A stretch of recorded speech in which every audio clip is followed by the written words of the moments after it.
Hi friends, welcome back. So I know I posted that I was going to be reading like a spooky story, but I'm reading this book personally. It's called Stolen. I wouldn't so much as call it a spooky story, but there are some suspenseful pieces. So I think I might read something from this for you guys today.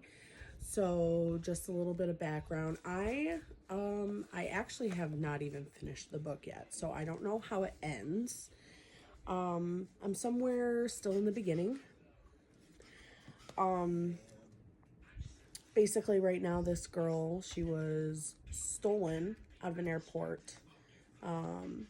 She was getting coffee and she was with her parents. Her parents let her go get coffee on her own.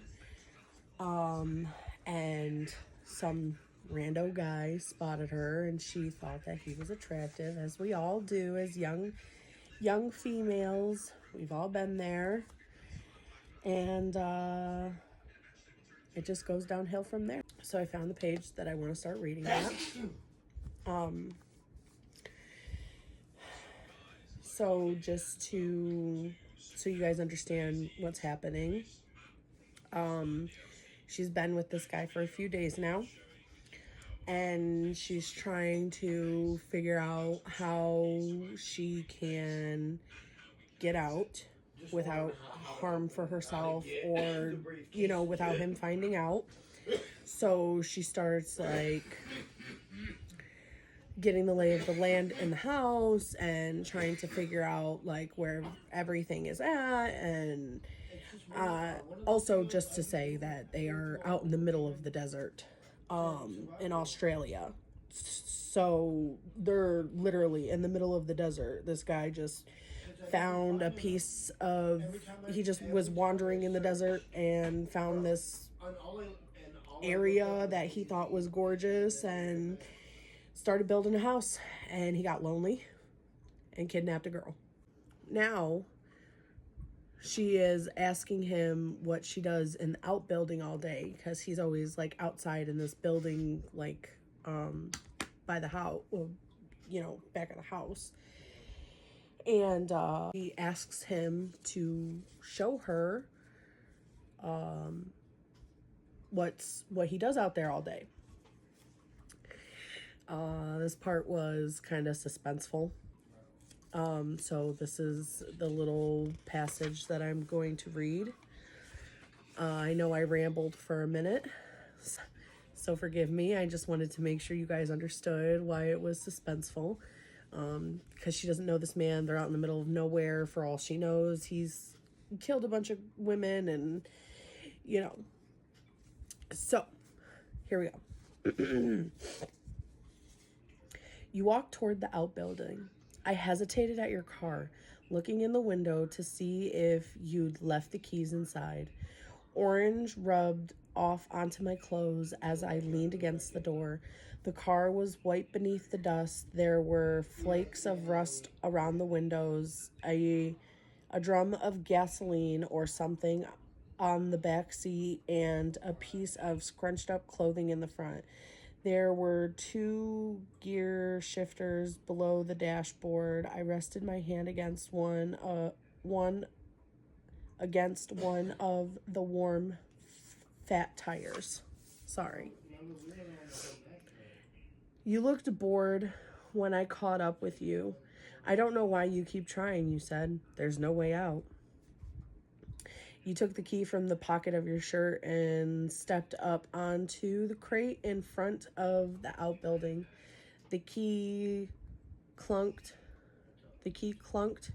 as it went into the keyhole. You paused before opening the door.